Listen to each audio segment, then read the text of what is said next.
Ernest Elliot Stock was a British mountain climber and writer. I know he was the son of publisher Elliot Stock and Fanny Arbellin, but could not find out when he was born or when he died. He may have been married to a woman named Ada Alice Stock. He seems to have written books mostly on mountain climbing, such as Scrambles in Storm and Sunshine.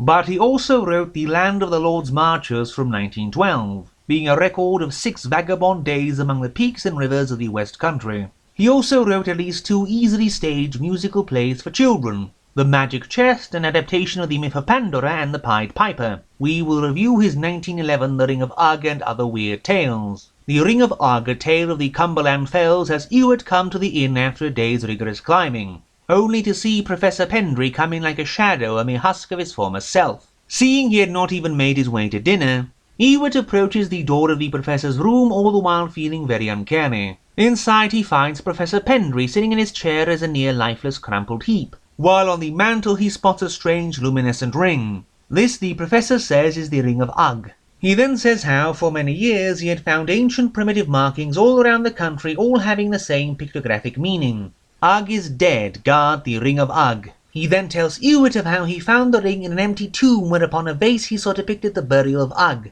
a gigantic malicious evil figure, from whose power hidden in the ring he is to be separated forever for the good of all mankind.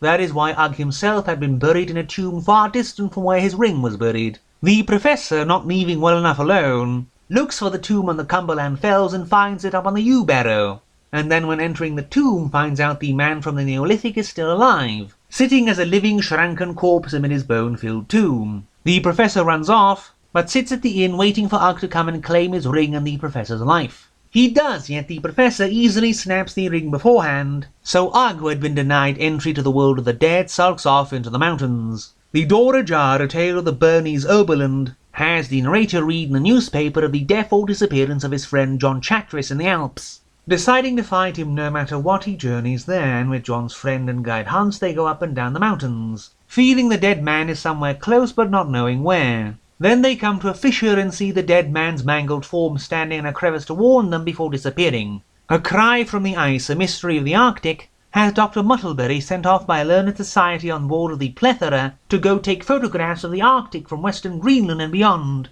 But the doctor seems to become more and more obsessed with the frozen waste, and seems on the brink of running off to die in the frozen wilderness on many an occasion.